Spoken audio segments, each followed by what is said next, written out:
Blood drips from your split lip onto the straw-covered floor. Your client just backhanded you for refusing his demand to remove the lamb's bladder.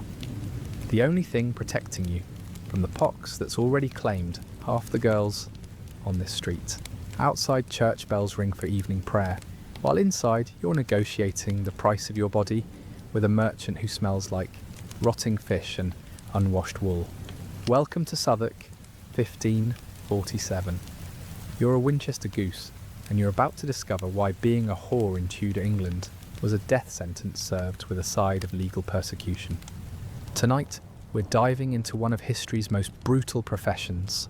Forget the romanticised versions Hollywood sold you. The truth?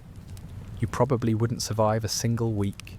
So settle in, maybe grab something strong to drink, and let's journey into a world where your body was currency, disease was inevitable, and society wanted you dead but couldn't live without you. Congratulations, you've just become a prostitute in the 1540s London. Maybe you chose this life, though choice is a generous word when your alternatives are starvation, the workhouse, or begging in the streets until someone beats you to death for sport. Maybe you were sold into it by desperate parents. Maybe you were raped, cast out by your family, and left with no other option. However you got here, you're here now, and here is a nightmare wrapped in the smell of unwashed bodies and cheap ale. Your workplace, the Southwark Stews, a collection of brothels officially licensed by the Bishop of Winchester himself. That's right, the church profits from your misery while simultaneously condemning you to hell. The irony would be funny if it weren't slowly killing you. Your new home is a wooden building that leans precariously over the Thames, its foundations rotting from centuries of sewage and floodwater. The walls are thin enough that you can hear every grunt, scream and sob from the neighbouring rooms. Privacy is a luxury that doesn't exist here. Neither is comfort, safety or hope. The building houses maybe 20 women, all crammed into spaces barely big enough for a straw mattress and a wooden bucket that serves as both wash basin and chamber pot. The smell is indescribable, a cocktail of human waste, rotting food, cheap perfume made from animal fat, and the metallic tang of blood that never quite washes out of the floorboards. Your room, if you can call it that, is a space roughly 6 feet by 8 feet, with no window and no door, just a hanging cloth that provides the illusion of privacy. The ceiling is so low you have to duck when you stand, and the walls are stained with things you don't want to identify. This is where you'll sleep, work, eat, and probably die.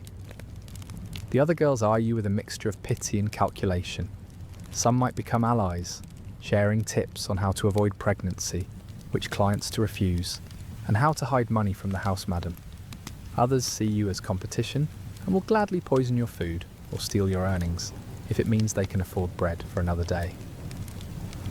Your bed is a straw mattress that's been used by dozens of women before you. It's crawling with lice, fleas and bed bugs that will feast on your blood every night. The straw is damp from Thames moisture and bodily fluids, and it smells like a barn that's been used as a latrine. There's no pillow, no blanket, just a rough wool covering that's stiff with dried semen and sweat. And this is just your living situation. You haven't even started working yet, but don't worry, your first client is already climbing the stairs, and he's paid extra to be rough. Welcome to your new life. It's going to be short. Your first morning as a Winchester goose starts before dawn, with the house rules being beaten into you, literally. The board, a woman named Mistress Blackwood, whose face looks like it's been carved from old leather, doesn't believe in gentle instruction. She prefers her fists and a wooden club she calls the teacher. Here's how the business works. You don't own yourself anymore. Your body belongs to the house and the house takes its cut, usually 50 to 70% of everything you earn. Food, lodging, clothing, and protection all come with fees that somehow always exceed your earnings. It's indentured servitude with extra steps and significantly more bodily fluids. The pricing is brutal and revealing. A common labourer might pay 3p for a quick encounter, about what he'd earn in half a day of back-breaking work. A merchant might pay 6p for an hour. A nobleman could pay a shilling or more for an entire night, though they often brought their own entertainment in the form of whips, brands or worse. But here's the catch: you don't set the prices, you don't choose the clients, you don't get to say no. Refuse a customer and you'll be beaten, starved or thrown out to die in the streets. The house decides what your body is worth, and that value decreases with every bruise, every scar, every sign that you're used goods. Your working hours, every hour you're conscious. There's no such thing as time off, sick leave or rest days. If you're breathing, you're available. Clients come at all hours, drunken apprentices stumbling in after midnight, merchants stopping by during their lunch break, nobles arriving before dawn to avoid being seen. The house provides nothing except walls and a roof that leaks. You want soap? That costs extra. Clean water? Extra. Food that isn't mouldy? Extra. A physician? When you're dying of the pox? Forget it. You're cheaper to replace than to heal. Payment is usually in coins, but sometimes in goods. A loaf of bread, a piece of cloth, a bottle of ale. You learn to negotiate quickly because clients will cheat you if they can. They'll claim they paid more than they did, demand services they didn't pay for, or simply take what they want and leave you to deal with the consequences. And then there are the special services. Some clients want more than just sex. They want to hurt you. They pay extra for the privilege of using you as a punching bag, burning you with hot pokers, or practicing their swordplay on your flesh. The house doesn't care as long as they're not damaging the merchandise too badly. The economics are designed to trap you. You'll never earn enough to pay off your debts to the house. Every meal, every piece of clothing, every drop of medicine is added to your bill. You're not an employee. You're livestock, and livestock doesn't get to leave. But the money is just the beginning of your problems. Your real education is about to start, and it's going to hurt. Your first client of the day is a blacksmith named Tom. He's massive, covered in burns and scars from his forge, and he smells like sulphur and sweat. He's paid for the rough treatment, which means he gets to hit you while he uses you. The bruises from yesterday haven't faded yet, but that just gives him fresh targets. Tom isn't unusual. In Tudor England, violence against prostitutes isn't just accepted, it's expected. You're not considered fully human, so normal rules about assault don't apply. Clients pay extra for the right to hurt you, and the law looks the other way. Your second client is worse. Master Reynolds is a wool merchant with a wife and 6 children, and he likes to pretend you're his daughter while he assaults you. He whispers her name in your ear and calls you my sweet little Mary, while he does things that would horrify even the most jaded courtesan. When he's finished, he beats you for tempting him into sin, as if you had any choice in the matter. Client number 3 brings his own tools. Sir Edmund is a minor nobleman who enjoys practicing his interrogation techniques on whores. He has a collection of heated irons, sharp knives and clamps that he uses to extract confessions to crimes you never committed. The house allows it because he pays well and brings his own physician to patch you up afterward. Can't have the merchandise dying too quickly. But it's not just the sadists you have to worry about. Even the gentle clients are dangerous. They come to you diseased, carrying syphilis, gonorrhea, and other infections that will rot your body from the inside out. They refuse to use protective devices, lamb bladders tied with ribbon, claiming it reduces their pleasure. Your health is irrelevant. Some clients are drunk, stumbling, violent without meaning to be. They'll pass out on top of you, vomit on you, or accidentally strangle you while they're climaxing.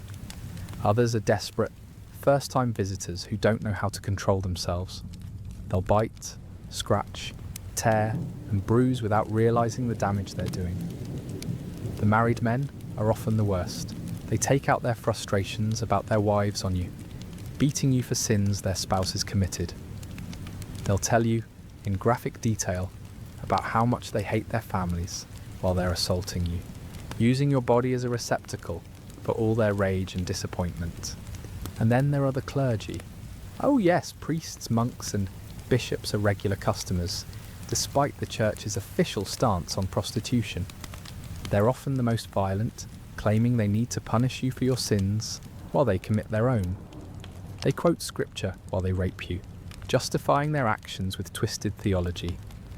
Apprentices come in groups, pooling their money for a single encounter they'll all share. You become a test of manhood, a rite of passage where young men prove their worth by degrading you. They're inexperienced, rough, and often cruel in the way only teenagers can be. Soldiers on leave are perhaps the most dangerous. They've seen violence, dealt violence, and they bring that mindset to your bed. They treat you like an enemy to be conquered, using techniques they learned on the battlefield. Many girls don't survive these encounters. Between clients, you have perhaps minutes to clean yourself, tend to your wounds, and prepare for the next assault. There's no time to rest, no time to heal, no time to be human. You're a machine designed to service men, and machines don't get breaks. But the physical violence is just one part of your daily horror. Let's talk about the diseases. Your nose started bleeding this morning, and there's a new sore on your lip that wasn't there yesterday. Congratulations, you've just contracted syphilis, the French pox, as the English call it, though the French prefer to call it the English disease. Everyone blames everyone else, but the spirochete bacteria doesn't care about nationality. It just wants to eat you alive, from the inside out. In Tudor England, sexually transmitted diseases aren't just occupational hazards, they're death sentences served slowly. There are no antibiotics, no understanding of bacteria or viruses, and certainly no sympathy for whores who catch what everyone assumes they deserve. Syphilis is the big killer, and it kills in stages, each more horrific than the last. First, you get a painless sore called a chancre. It appears where the infection entered your body, usually somewhere you'd rather not discuss in polite company. The sore heals on its own, and you might think you're cured. You're not. You're just entering the quiet phase before the storm. Stage 2 brings the rash. Red, scaly patches cover your entire body, including your palms and the soles of your feet. Your hair falls out in clumps. You develop painful sores in your mouth and throat that make eating agony. Fever, headaches, and muscle aches leave you bedridden, but you still have to work because the house doesn't accept excuses. The Tudor treatment for syphilis? Mercury. Doctors make you sweat in mercury vapor baths, believing the toxic metal will purge the disease from your body. Instead, it poisons you further. Your teeth fall out, your gums recede, and you develop tremors that never stop. The saying, "A night with Venus, a lifetime with Mercury," isn't poetic. It's a medical reality. But wait, there's more. Gonorrhea, or the clap, brings its own special torture. Urination becomes agony, like passing liquid fire. The discharge is constant, foul-smelling, and stains everything you own. In women, it often leads to pelvic inflammatory disease, making every step painful and potentially fatal if it spreads to your blood. Then there are the lesser-known gifts. Chancroid, which creates painful ulcers that refuse to heal. Lymphogranuloma venereum, which causes your lymph nodes to swell into painful, pus-filled masses. And various parasites that make their homes in your most intimate areas. Pregnancy is another disease in this context. There's no contraception except a lamb bladder condoms, which most clients refuse to use. When you inevitably become pregnant, you have 3 options: carry to term and watch your baby die from malnutrition or disease, attempt an abortion using herbs, sharp objects, or physical trauma that often kills you both, or pay a back alley surgeon to remove it with unsterilized tools, risking death from infection. The abortion methods available are barbaric. tansy and pennyroyal teas that poison you while hopefully killing the fetus, knitting needles and coat hangers inserted to puncture the cervix, physical beatings focused on the abdomen, hot baths combined with intense physical activity. Most of these methods fail, and many kill the mother. If you somehow survive childbirth, your infant faces a grim future.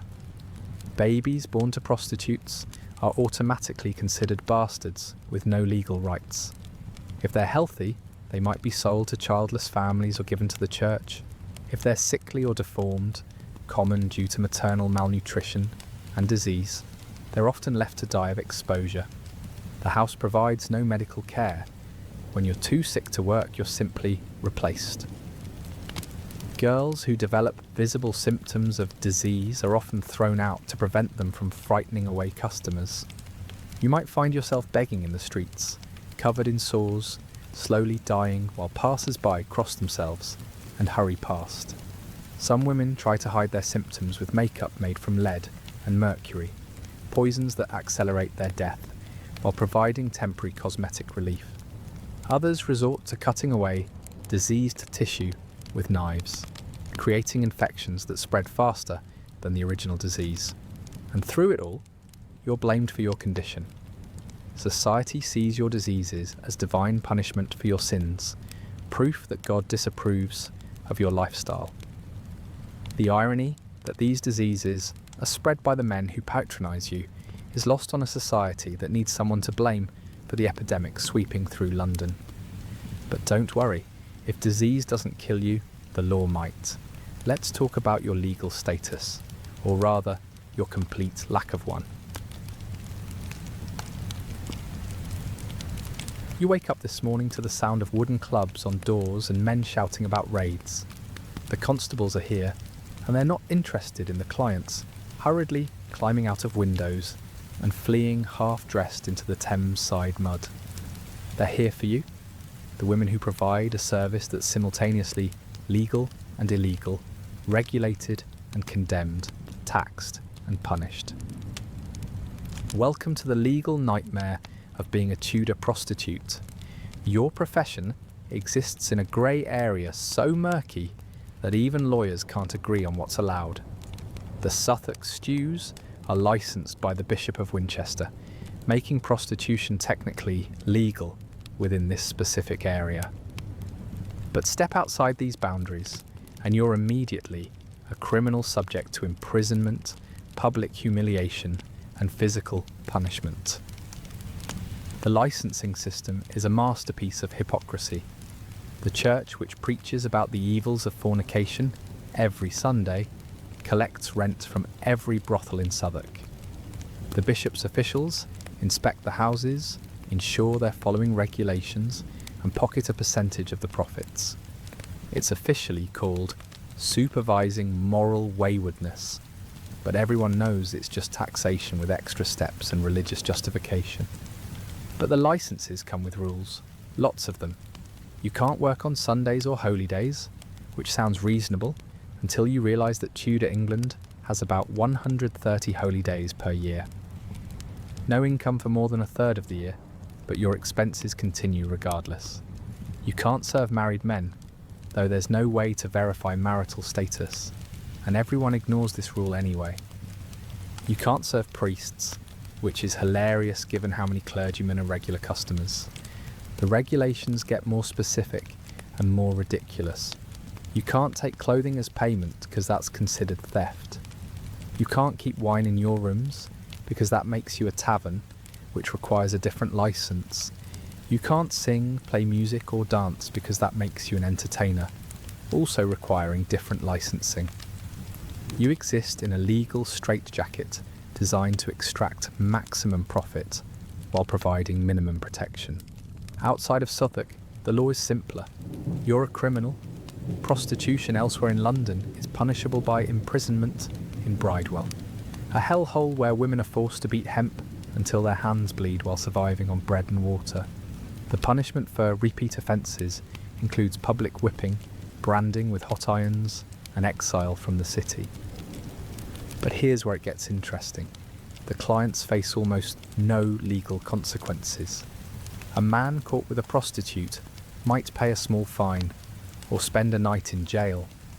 A woman providing those services faces imprisonment, physical punishment, and social death.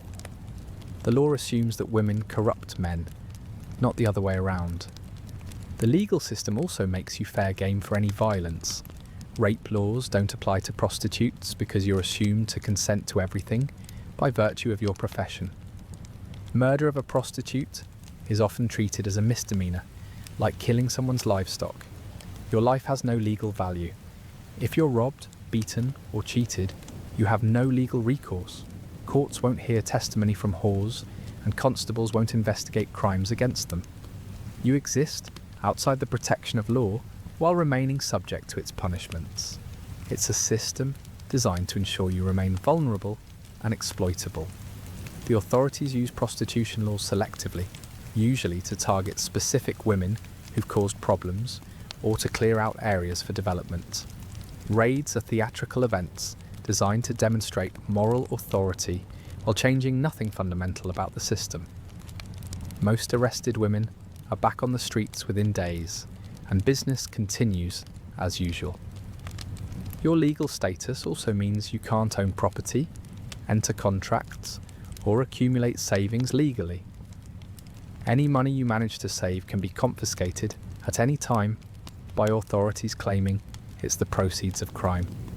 You can't marry legally because no respectable man would have you, and any children you bear are automatically bastards with no inheritance rights. The church adds another layer of legal persecution. You're excommunicated by default, barred from receiving sacraments, and denied Christian burial when you die. Your soul is forfeit, according to official doctrine, though this doesn't stop church officials from profiting from your labour. And if you try to leave the profession, good luck. Once you're known as a whore, that label follows you forever. No respectable employer will hire you, no decent neighbourhood will house you, and no honest man will marry you. The legal system ensures that once you enter prostitution, you can never truly leave. But the law isn't your only enemy. Let's talk about the people who run this business and why they're worse than any client.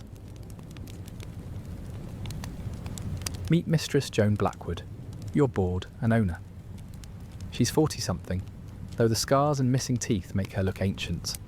Her left eye is milky white from an old knife wound, and her hands are permanently stained with blood from the beatings she administers daily. She was once like you, a young woman sold into the Suffolk stews, but instead of dying like most girls do, she climbed the ladder by being more vicious than anyone else. Joan owns 6 women outright and rents space to 4 others. She bought you for 20 shillings from a woman in Whitechapel who claimed you were her daughter. Whether that was true doesn't matter. You belong to Joan now, and she's going to extract every penny of value from your body before it gives out. The economics of ownership are brutally simple. Joan feeds you just enough to keep you alive and working. She provides shelter that's barely better than the streets. She offers protection from clients who might kill you, though she's just as likely to kill you herself if you cause problems. In return, she takes 70% of your earnings and charges you for room, board, clothing, and medical care at rates that ensure you'll never pay off your debt. Joan's business model is based on rapid turnover. The average girl in her house lasts maybe 2 years before dying from disease, violence, or suicide. She doesn't want you to last longer than that. Experienced whores demand better treatment and know too much about the business. It's cheaper to replace you with fresh meat than to improve working conditions. She has a network of suppliers who provide new girls, corrupt officials who arrest runaways and sell them instead of returning them to their families, ship captains who traffic women from Scotland and Ireland, parents so desperate they'll sell their daughters for a few shillings, and the promise that she'll be well cared for. Joan also employs enforcers, men whose job is to keep the girls in line and the customers paying. Thomas the Cripple got his name from his habit of breaking bones to send messages. He specialises in hand and foot injuries that don't prevent you from working, but make escape impossible. Margaret Scarface handles the girls who get ideas about keeping money for themselves. Her preferred tool is a heated iron that she uses to brand thieves where everyone can see. The house operates on a system of debt bondage that makes escape nearly impossible. Everything costs money: food, clothing, soap, medical care, protection from violent clients. The prices are inflated far beyond market rates, and interest accumulates daily. Joan keeps careful records in a ledger that shows how much each girl owes, and that number only goes up. But Joan isn't just a businesswoman, she's a predator who genuinely enjoys causing pain. She holds court every morning, dispensing punishment for infractions real and imagined: spoke too loudly, beating, failed to smile at a customer, beating, earned less than expected, beating, and reduced food rations. Her favourite punishment is the correction box, a wooden cage barely large enough for a person to crouch in. Girls who displease her are locked inside for days with no food or water, their own waste pooling around them. The box sits in the main room where everyone can see it, a constant reminder of what happens to those who resist. Joan has connections throughout London's underworld. She knows which constables can be bribed, which judges will look the other way, and which physicians will treat her girls without asking questions. She's also connected to the legitimate world. Her clients include merchants, nobles, and clergy who depend on her discretion. The most insidious part of Joan's control is psychological. She convinces the girls that they deserve their fate, that they're worthless outside her protection, that the world beyond the brothel is even more dangerous. She creates a Stockholm syndrome, where her victims defend their abuser because she's the only stability they know. Some boards are worse than Joan. Mother Cook in Bankside is known for her creative punishments. She once sewed a girl's mouth shut for talking back to a customer. Master Grimm runs a house that caters specifically to sadistic clients, providing women who've been deliberately injured or disfigured to satisfy particular tastes. And then there are the panderers, men who scout for new girls. They hang around markets, churches, and hiring fairs looking for vulnerable women. They're experts at identifying desperation. The servant girl, who's been fired without references, the widow with children to feed, the country girl newly arrived in London with nowhere to go. These predators are skilled manipulators. They offer jobs as maids or seamstresses, promising good wages and respectable work. They might pose as merchants looking for wives, or claim to be recruiting for noble households. By the time their victims realise the truth, they're already trapped in debt bondage with no way out. Your owners aren't just criminals, they're specialists in human misery, experts at breaking spirits and extracting profit from suffering. They've turned the exploitation of women into a science, and you're their latest experiment. But even they pale in comparison to your real enemy, society itself. Sunday morning in Tudor London, and the churches are packed with men who were between your legs last night. They sing hymns, pray for forgiveness, and listen to sermons about the evils of fornication while planning their next visit to Southwark. The hypocrisy is so thick you could cut it with a knife, but pointing it out would get you burned as a heretic. Tudor society has created a perfect system. They need prostitutes to service men's desires and protect the virtue of decent women, but they also need to punish prostitutes to maintain the fiction that these desires are sinful and unnatural. You're simultaneously essential and expendable, necessary and despised. The moral justification is elegant in its twisted logic. Prostitutes exist to prevent rape and adultery. By providing an outlet for male lust, you protect wives and daughters from unwanted advances. You're a sin-eater, absorbing the moral corruption of society so that everyone else can remain pure. Of course, this service comes with the understanding that you'll be punished for it. Church leaders are the worst hypocrites. They preach about the sanctity of marriage and the evils of the flesh while collecting rent from every brothel in Southwark. Bishop Stephen Gardiner personally inspects the stews, supposedly to ensure moral standards, but everyone knows he's sampling the merchandise. His official position is that prostitution is a necessary evil, like war or taxation, unpleasant but required for social stability. The merchant class loves to moralise about your profession while being your best customers. Master William Harper, a wealthy wool trader, gives speeches at guild meetings about moral decay while maintaining regular appointments with 3 different houses. His wife knows, his children know, his neighbours know, but everyone pretends ignorance because acknowledging the truth would destabilise the entire social order. Nobles are even worse because they have the power to change things, but choose not to. Lord Edmund Grey champions legislation to crack down on prostitution while hosting private parties where kidnapped peasant girls are passed around like wine. The nobility sees you as entertainment, objects for their amusement with no more rights than trained animals. The legal profession profits from your existence in multiple ways. Lawyers draft the Byzantine regulations that govern prostitution, ensuring a steady stream of fees for interpretation and compliance. Judges accept bribes to look the other way when violations occur. Court officials supplement their income by selling licenses and collecting fines. Even the constables supposed to enforce morality laws are your customers. They demand free services in exchange for not arresting you, turning law enforcement into a protection racket. Some constables run their own informal brothels, using their authority to coerce women into submission.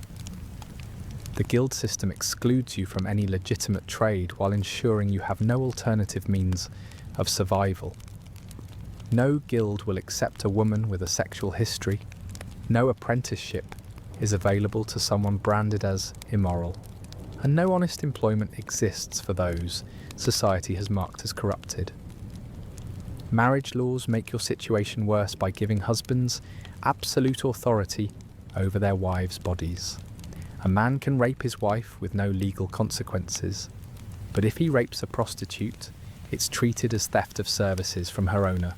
Women in marriage are property. Women in prostitution are property with less protection.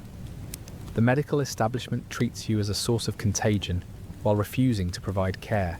Physicians blame you for spreading disease while ignoring the fact that their male patients are the actual vectors of transmission. They develop treatments for men suffering from the pox while leaving women to die in agony. Even other women despise you, seeing you as a threat to their marriages and their daughters' reputations.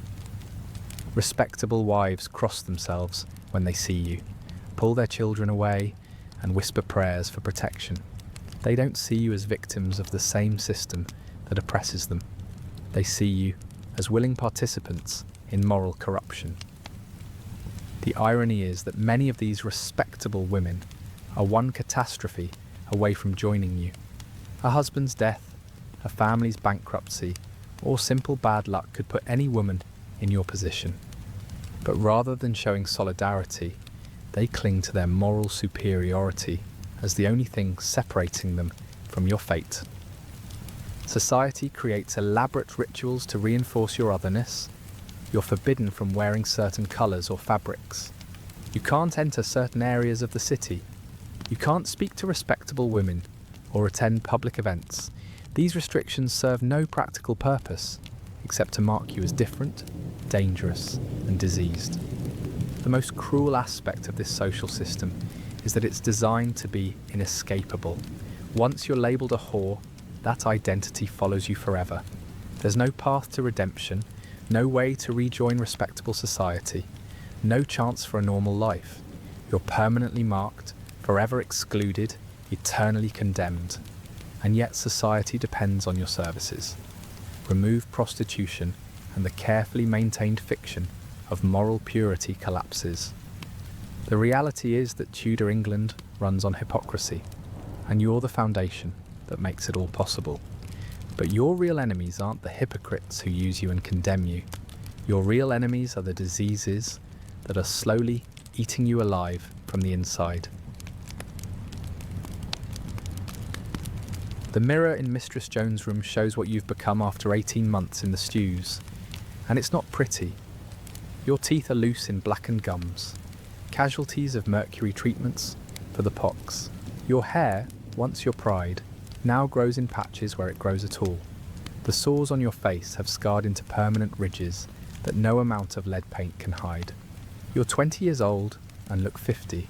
The progression of syphilis in your body has been documented by every physician in Southwark, not out of scientific curiosity, but because you're a walking advertisement for their treatments.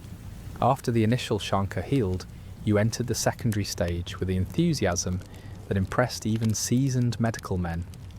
The rash covered your entire body, including the palms of your hands and soles of your feet, a distinctive symptom that marked you as pox to anyone who knew what to look for. Your mouth became a battlefield of ulcers that made eating torture and speaking agony. Customers complained that kissing you was like kissing raw meat, but they still paid for other services. The house docked your wages for each customer who left unsatisfied, claiming your condition was bad for business, while refusing to provide medical care. The mercury treatment started when the rash appeared. Dr. Wainwright, a thin man with nervous hands who smelled permanently of the chemicals he used, assured you that sweating out the poison was the only cure. He constructed a special chamber where mercury was heated over coals, filling the air with toxic vapour that you were forced to breathe for hours at a time. The mercury poisoning symptoms began almost immediately. Your hands developed tremors that made simple tasks difficult. Your gums turned black and receded, causing your teeth to loosen and eventually fall out. Drooling became constant as your body tried to expel the poison. The very treatment designed to cure you was slowly killing you, but stopping meant allowing the pox to advance to its final, fatal stage. Dr. Wainwright's other treatments were equally horrific. He bled you regularly, claiming that removing corrupted blood would purge the disease. The bloodletting left you weak and anemic, struggling to perform your duties while customers complained about your pallor and lack of energy. When bleeding failed to show improvement, he tried purging with violent laxatives that left you dehydrated and malnourished. The third treatment involved direct application of mercury to your sores. The doctor mixed the liquid metal with lard to create a paste that burned like acid wherever it touched. The pain was indescribable, but you weren't allowed to scream because it disturbed other clients. You learned to bite through your tongue rather than make noise, adding the metallic taste of blood to the mercury poisoning that was slowly destroying your nervous system. Other diseases joined the party. Gonorrhea arrived courtesy of a sailor who'd picked it up in Amsterdam. The burning sensation when urinating was so intense you tried to hold your water for days, leading to kidney infections that made you delirious with fever. The discharge was constant, foul-smelling, and stained everything you owned. Customers noticed and demanded reduced rates for damaged goods. Scabies came next, transmitted by a client who scratched himself bloody throughout your encounter. The mites burrowed under your skin, creating tracks that itched so intensely you clawed yourself raw. The house forbade scratching during work hours, so you learned to dig your nails into your palms, hard enough to draw blood, using pain to distract from the unbearable itching. Lice were a constant companion, living in your hair, your clothing, and your bedding. They fed on your blood and laid eggs in the seams of your garments. The bites created infected welts that never fully healed. Delousing required shaving your head completely, but the house forbade this because bald haws frightened customers. Fungal infections flourished in the damp, unclean environment of the brothel. Your feet developed athlete's foot so severe that walking became agony. Yeast infections made intimate contact painful for you and unpleasant for clients, leading to more docked wages and reduced food rations as punishment for your lack of enthusiasm. Malnutrition accelerated your decline. The house provided just enough food to keep you alive and working, but not enough for your body to fight off disease or heal from injuries. You developed scurvy, causing your gums to bleed and old wounds to reopen. Night blindness from vitamin A deficiency made navigating the dark brothel dangerous, leading to falls and injuries that further reduced your earning potential. Pregnancy brought its own horrors. Without understanding of prenatal care, your body tried to support a growing fetus while fighting multiple infections and recovering from daily violence. The pregnancy ended at 4 months when a client's beating caused a miscarriage. You were back to work the next day, bleeding through rags and burning with fever. The psychological effects were as devastating as the physical ones. Chronic pain made sleep impossible, leaving you exhausted and confused. Mercury poisoning caused mood swings and paranoia, making you suspicious of everyone around you. The constant stress of violence and degradation created what modern medicine would recognise as severe trauma, but Tudor physicians blamed your mental state on moral corruption. Your body became a catalogue of sexually transmitted diseases, a walking textbook of infection and decay. Each new client brought the possibility of fresh infection, while existing diseases progressed through their horrific stages unchecked. The final stage of syphilis was approaching, and you could feel it. The spirochetes had invaded your nervous system, causing episodes of blindness, deafness, and paralysis. Your coordination deteriorated, making simple movements clumsy and dangerous. Customers complained that you moved like a drunk, unaware that your brain was being slowly consumed by bacteria. Dementia set in gradually. You began forgetting clients' names, losing track of conversations, and experiencing hallucinations that terrified both you and the other girls. The house considered these symptoms bad for business, but replacing you would cost money they preferred to save. Instead, they relegated you to the cheapest clients. Men so desperate or drunk they didn't care about your condition. Your skin told the story of your decline. Gummers, the soft tumours characteristic of late-stage syphilis, appeared on your face and body. These growths ulcerated and refused to heal, creating open wounds that leaked constantly. The smell attracted flies, and your room became a buzzing nightmare of insects feeding on your living flesh. But the worst part wasn't the pain or the decay, it was the certainty. You knew you were dying, slowly and publicly, while everyone watched with a mixture of disgust and fascination. Your death would serve as entertainment for some, a moral lesson for others, and a relief for the house that could finally write off your accumulated debts. The morning raid comes without warning, as they always do. Constable William Fletcher and his men burst through the doors of the brothel at dawn, clubs raised, shouting about moral purification and cleaning up the streets. The irony that Fletcher was here just 2 nights ago, drunk on ale and demanding the young one with the missing teeth, is lost on no one except Fletcher himself. This is street theatre at its finest, a carefully choreographed performance designed to demonstrate that the authorities are doing something about the prostitution problem while ensuring that nothing actually changes. The raids happen monthly, just often enough to satisfy the complaints of church leaders and merchant wives who are tired of explaining to their children why women stand half naked in doorways. Fletcher's men know the routine. They'll arrest the women, but not the clients currently scrambling out of windows and diving into the Thames mud. They'll confiscate money and valuables, but leave the house structure intact. They'll make speeches about moral decay, while their own purses grow heavy with bribes from Mistress Joan, who's already negotiated the terms of this raid weeks in advance. You and 12 other women are dragged into the street in various states of undress. The crowd that gathers is a mix of the genuinely outraged and the perversely entertained. Respectable wives point at you as examples of what happens to women who stray from virtue, while their husbands study your exposed bodies with the careful attention of experienced customers. The charges are read with theatrical flourish. keeping a disorderly house, encouraging fornication, corrupting public morals, and disturbing the peace. The legal language is impressive, but everyone knows this is performance art. The real crime is operating without paying sufficient bribes, and that can be remedied with an appropriately sized donation to the Constable's Retirement Fund.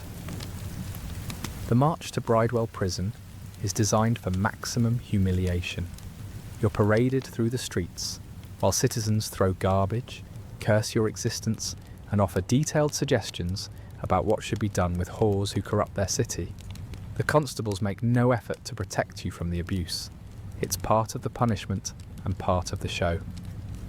Bridewell itself is a monument to Tudor justice, a former royal palace converted into a prison where the poor are taught virtue through hard labour and systematic brutality. The building still bears traces of its noble past. Carved stone facades and grand windows, now barred with iron. Elegant halls converted into workshops, where prisoners beat hemp until their hands bleed.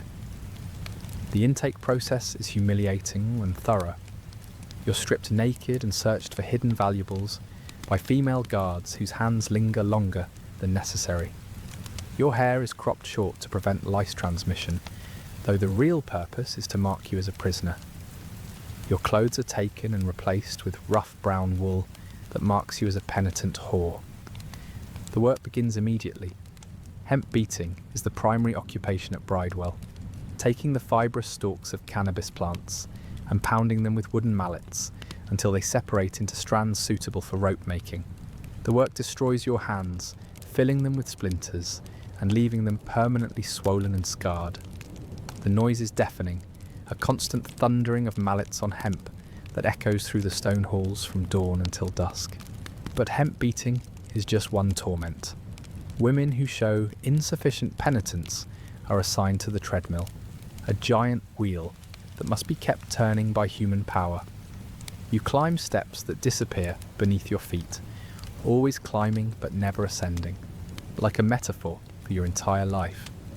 Collapse from exhaustion, and you're beaten back to consciousness and forced to continue. The food at Bridewell is calculated to keep you alive while ensuring you suffer. Bread made from the cheapest grains, often mouldy and infested with weevils. Thin gruel that's mostly water with a few floating vegetables. Once a week a piece of meat so old and tough it's barely edible. The portions are small enough that you're always hungry, weak enough that resistance becomes impossible. The guards at Bridewell are recruited from the same social class as their prisoners, men who see this job as a chance to exercise power over women who once charged them for services. They're creative in their cruelties, devising new punishments for perceived infractions.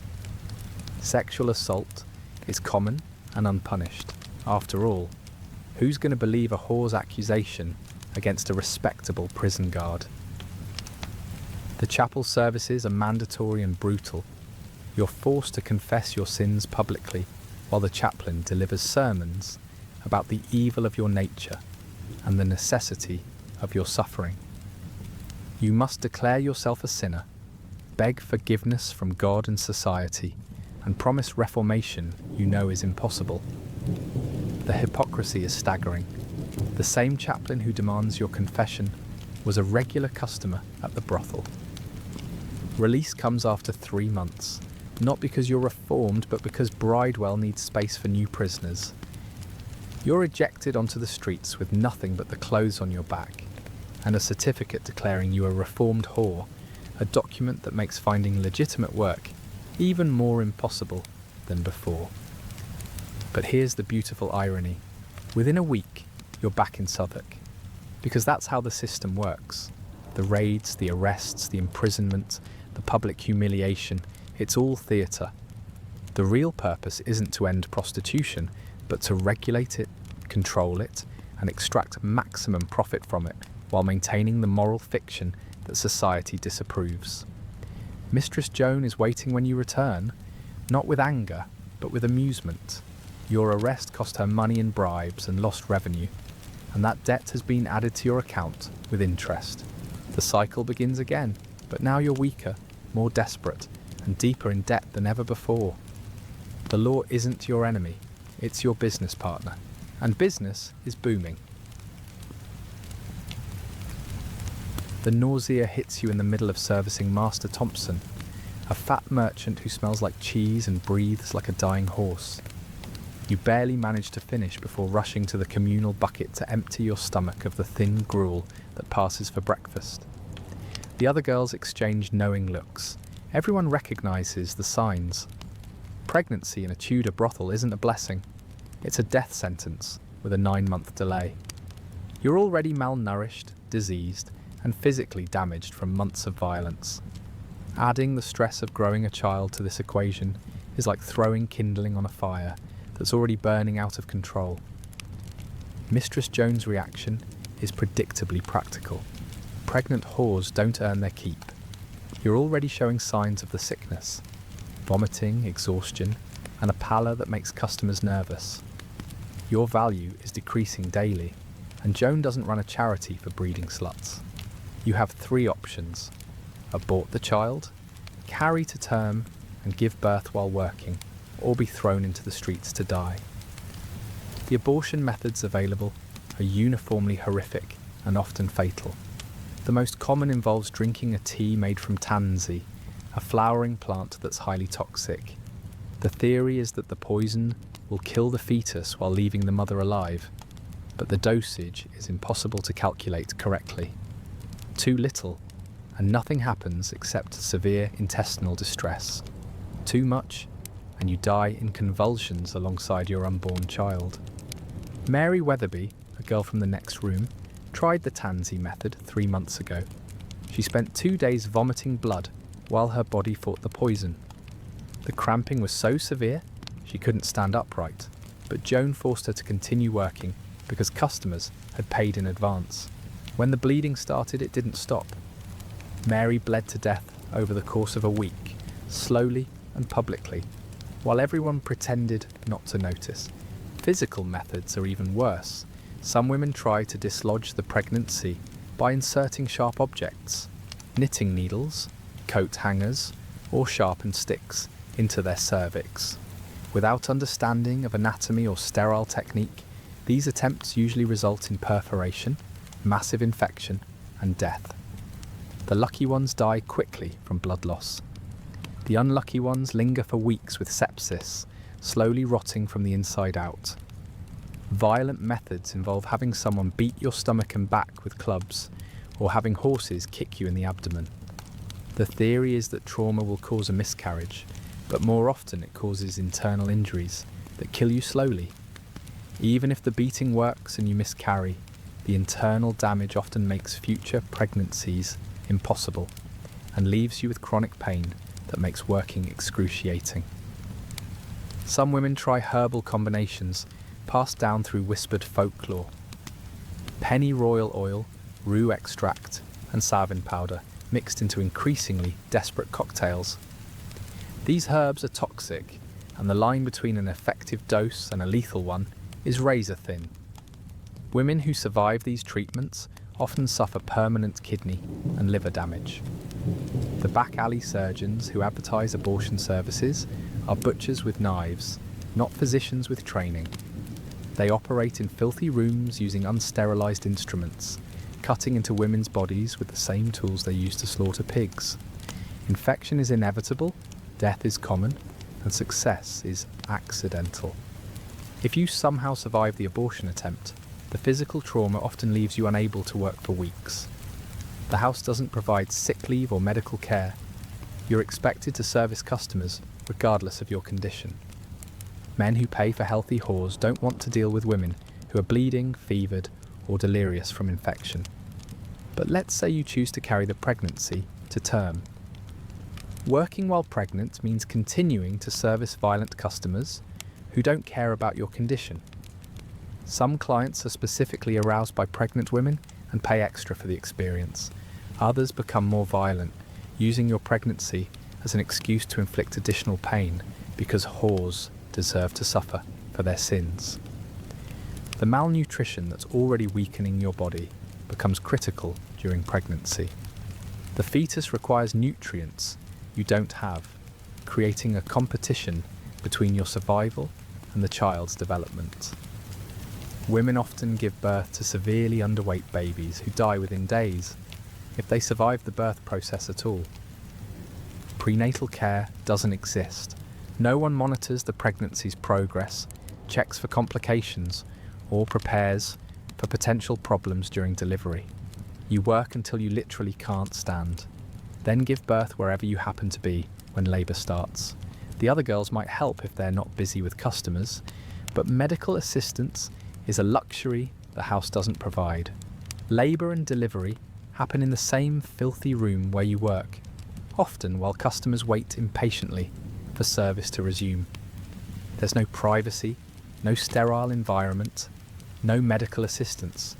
Women give birth on straw mattresses, soaked with bodily fluids from dozens of previous users, surrounded by the sounds and smells of ongoing prostitution. If you survive childbirth, your problems are just beginning. The house doesn't want babies, they're bad for business and cost money to feed. Healthy infants might be sold to childless families, but the prices barely cover the cost of your lost wages during recovery. Sickly children are often left outside churches or simply abandoned in the streets to die of exposure. The physical damage from childbirth is often permanent. Without proper medical care, tears don't heal correctly, infections spread unchecked, and complications like prolapsed uterus or fistulas make continued work agonising. Many women never fully recover their ability to work effectively, leading to reduced earnings and eventual disposal by the house. But perhaps the cruelest aspect of pregnancy in a brothel is the hope it briefly provides. For a few months you might imagine a different future, a child to love, a reason to live, a chance at redemption. Then reality crushes that hope, like everything else in your life, leaving you worse off than before. Pregnancy doesn't pause your descent into hell, it accelerates it. You can feel death circling like a vulture, patient and certain. It's been 3 years since you first walked through the doors of Mistress Jones' establishment, and your body has become a catalogue of everything that can go wrong with human flesh. The mirror shows a creature that barely resembles the girl who once dreamed of becoming a seamstress. Your weight has dropped to perhaps 6 stone, less than a child's. The combination of malnutrition, disease, and constant physical trauma has consumed your muscle and fat, leaving you a walking skeleton draped in infected skin. Your breasts, once a source of customer interest, have withered to empty flaps of flesh that hang like deflated bladders. The late-stage syphilis has progressed beyond anything the quack doctors can treat. The gummers, those soft, tumour-like growths, have spread across your face and body, creating craters of rotting flesh that leak constantly. The smell is indescribable, a sweet, sick odour of decay that makes even hardened customers recoil. Your nose has begun to collapse as the cartilage dissolves, leaving you with a grotesque hole in the centre of your face. Your mind, once sharp enough to read and write, has become a fog of confusion and terror. The spirochetes have invaded your brain, causing episodes of paralysis, blindness, and dementia. You forget customers' names mid-conversation, lose track of where you are, and sometimes wake up screaming from nightmares you can't remember. The other girls whisper that you're going mad, and they're not wrong. Mistress Joan has relegated you to the penny customers, men so desperate, drunk, or diseased themselves that they don't care about your condition. These are the clients other whores refuse, the plague victims, the mentally disturbed, the violently sadistic men who come not for pleasure, but for the opportunity to hurt someone weaker than themselves. Your earning potential has dropped to almost nothing. Where you once commanded 6pence for a standard encounter, you now accept a penny or even a crust of bread. The house takes its percentage regardless, leaving you with barely enough to survive from day to day. Your debt to Joan has grown to over £20. a sum you could never repay even if you lived for 20 more years. The other diseases have formed a malevolent partnership in destroying your body. The gonorrhea has progressed to pelvic inflammatory disease, causing constant pain and making every movement agony. The frequent urination burns like liquid fire, but you've learned to work through it because customers don't accept medical excuses. Scabies covers your entire body now, the mites having evolved beyond any treatment the house can afford. You scratch until you bleed, then scratch the scabs until they bleed again, creating an endless cycle of wounds that never heal. Your fingernails are permanently stained with blood and pus, and your skin looks like raw meat covered with a thin layer of scales. The tuberculosis you contracted from a sailor 6 months ago has settled into your lungs, causing a persistent cough that sprays blood with increasing frequency. The consumption, as they call it, is eating you from the inside out. You can feel your lungs dissolving with every breath, but stopping work to rest would mean starvation, so you continue servicing customers while slowly drowning in your own blood. Your feet are a particular horror. Years of walking barefoot through sewage-soaked streets have resulted in infections that have spread to the bone. 3 toes on your left foot have turned black with gangrene, and the smell of rotting flesh follows you wherever you go. The house refuses to pay for amputation, so you're slowly dying of blood poisoning, while still expected to entertain customers. Sleep has become impossible. The pain is constant and overwhelming, a symphony of different agonies, competing for your attention. The syphilis creates shooting pains that feel like lightning in your skull. The infected wounds throb with every heartbeat. The tuberculosis makes breathing feel like drowning. The gangrene sends waves of fire up your leg with every step. Even the basic act of eating has become torture. Your remaining teeth are loose in infected gums, making chewing impossible. The sores in your mouth and throat make swallowing agony. The house gruel, already thin and tasteless, now represents just another form of suffering to endure. The psychological toll is perhaps worse than the physical one. You've lost the ability to feel pleasure, hope, or even basic human connection. Every interaction is transactional, every relationship based on exploitation. You've forgotten what it feels like to be touched gently, spoken to kindly, or treated as a human being rather than a piece of damaged merchandise. The worst part is the awareness. Despite the dementia, you have moments of clarity where you understand exactly what's happening to you. You can see your own decline, measure your proximity to death, and realize that this suffering serves no purpose except to enrich people who see you as livestock. Mistress Joan has begun making arrangements for your replacement. She's already interviewing new girls, younger and healthier ones, who can command better prices. Your room is being prepared for someone else, and your few possessions, a worn shift, a cracked mirror, and a wooden comb with missing teeth, will be sold to offset your debts. But you're not dead yet. There are still customers willing to pay for what remains of you, still money to be extracted from your decaying flesh. So you continue, one day at a time, one client at a time, dying by inches while the world looks away. Death, when it comes, will almost be a mercy.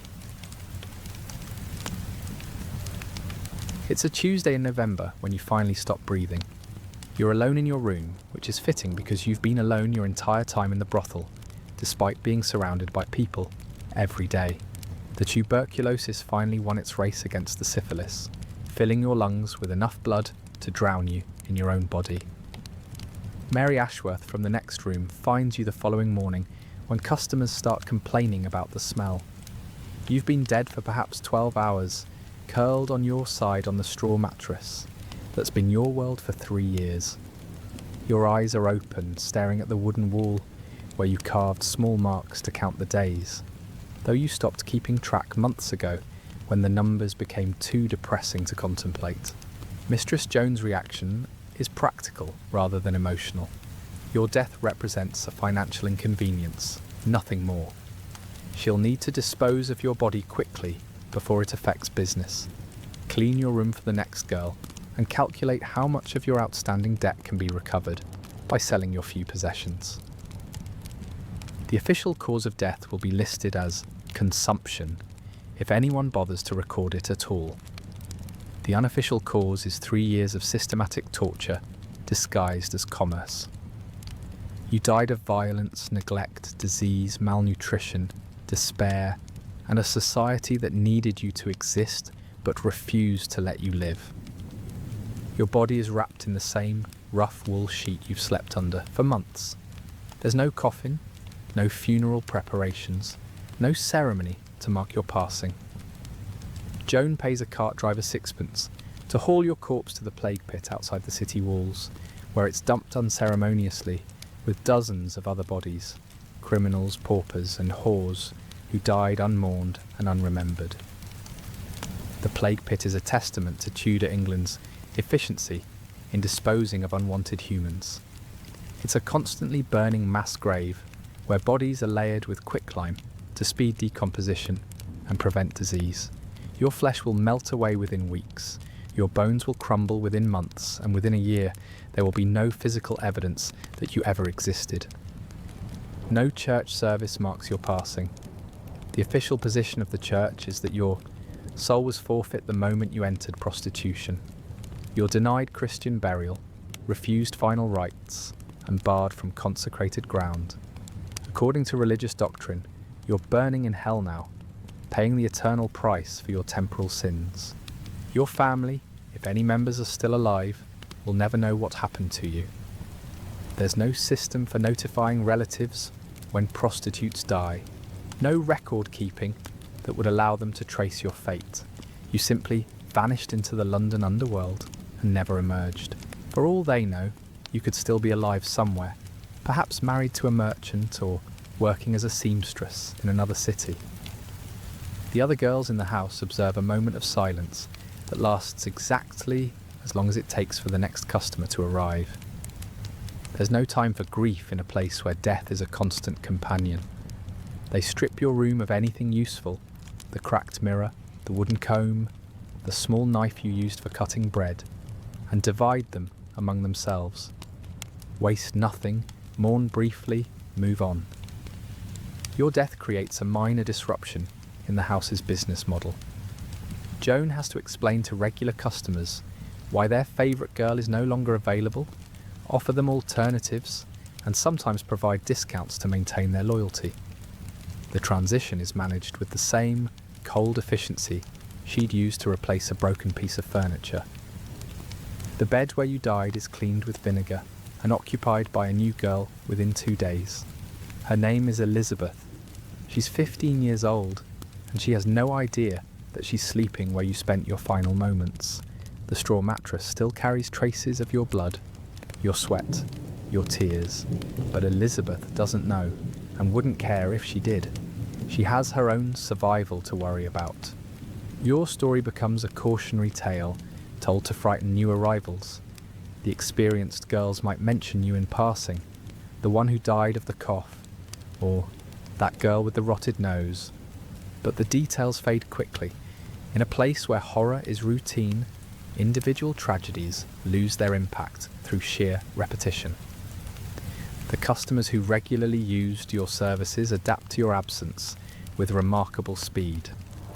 Master Thompson, who enjoyed beating you while he climaxed, simply transfers his attentions to another girl. Sir Edmund, who used you for his torture experiments, finds a new victim to practice on. Your death inconveniences them for perhaps a week before they adjust to the new arrangements. The legal system takes no notice of your passing. There's no investigation, no inquiry into the circumstances of your death, no effort to determine whether you were murdered or simply died of neglect. Prostitutes die regularly, and unless their deaths interfere with someone important's business, they're treated as natural wastage. The medical community might have found your case interesting from a scholarly perspective. The combination of diseases, the progression of symptoms, the various treatments attempted, but there's no autopsy, no examination, No effort to learn from your suffering. Your body goes into the ground with all its medical secrets intact. History will not remember you. Your name will not appear in any book. Your story will not be told to future generations. Your suffering will not serve as a lesson to prevent others from sharing your fate. You were born poor, lived in misery, and died in obscurity, leaving behind no legacy except the small pile of bones that will eventually fertilise the soil outside London's walls. But in a strange way, your anonymity is perfect. You represent thousands of women who shared your fate. Girls whose names were never recorded, whose stories were never told, whose deaths were never mourned. You are every woman who was reduced to a commodity, every girl who was destroyed by a system that needed her degradation to function. Your silence speaks louder than any monument. Your unmarked grave is more honest than any epitaph. Your forgotten life is a more accurate record of Tudor England's treatment of women than any official history. You are dead, unmourned, and forgotten. But you are also eternal, the ghost that haunts every society that builds its prosperity on the bodies of the powerless. The room where you died is occupied by Elizabeth for exactly 18 months before she follows you to the plague pit. Her replacement, a girl named Margaret, lasts only 8 months before tuberculosis claims her as well. The pattern continues, an endless conveyor belt of young women feeding themselves into a machine designed to consume them. Mistress Joan grows old and wealthy in this business, eventually retiring to a comfortable house in the countryside where she's known as a respectable widow who made her fortune in property management. She dies peacefully in her bed, surrounded by grandchildren who never learn the source of their inheritance. The Suffolk stews continue operating for another 50 years until the Puritans finally shut them down, not out of concern for the women, but because the profits were funding Catholic sympathisers. The buildings are demolished, the ground is consecrated, and eventually respectable merchants build their houses where brothels once stood. But prostitution doesn't disappear, it just moves. The women who once worked in licensed houses now walk the streets, hiding in doorways and alleyways, more vulnerable than ever. The system adapts, evolves and continues, always finding new ways to extract profit from desperation. The diseases that killed you continue killing others. Syphilis spreads through Europe like wildfire, earning various national nicknames as each country blames its neighbours for the epidemic. It won't be cured for another 400 years, and in the meantime, it claims millions of lives, though history only remembers the famous victims, not the anonymous prostitutes who died in poverty and shame. The social attitudes that justified your suffering persist for centuries. Women's bodies remain commodities to be bought, sold, and discarded. The legal systems that fail to protect you continue failing to protect others. The religious institutions that profited from your degradation go on preaching about purity and salvation, while ignoring their own complicity in human suffering. Your story, though unrecorded and forgotten, repeats endlessly throughout history. Different names, different cities, different centuries, but the same basic pattern. Young women ground up by systems that need their destruction to function. They die in workhouses, factories, wars, and back-alley medical procedures. Their lives erased as completely as if they'd never existed. The men who used you, beat you, and infected you face no consequences. They return to their wives, raise their children, build their businesses, and die honoured members of their communities. Their names are carved on monuments, recorded in church registers, and remembered by history as pillars of society. The system that killed you doesn't reform, it just gets better at hiding its victims. Modern prostitution may be cleaner, safer, and more regulated in some places, but the basic transaction remains the same. Women's bodies exchanged for money in a world that simultaneously demands and despises the service. Your death was not meaningless because it was unremembered. It was meaningless because it changed nothing. The machine that consumed you continues operating, always hungry for fresh meat, always finding new sources of supply, always finding new ways to justify its cruelty. But perhaps there's a small comfort in knowing that you're not alone in your anonymity. Somewhere in an unmarked grave outside London lie the bones of thousands of women who shared your fate. You're part of a silent army, of the forgotten, the discarded, the used up and thrown away. Your story ends here, in the dirt and darkness, with no monument except these words. But the story itself, the story of women destroyed by systems that profit from their destruction, continues. It's happening right now somewhere in the world, to someone whose name we'll never know. The machine grinds on. It always has. It always will.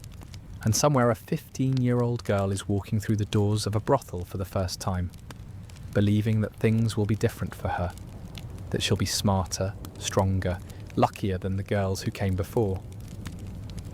She won't be. The cycle continues. Tonight, when you turn off the lights in your warm, safe home, remember that girl walking through those doors.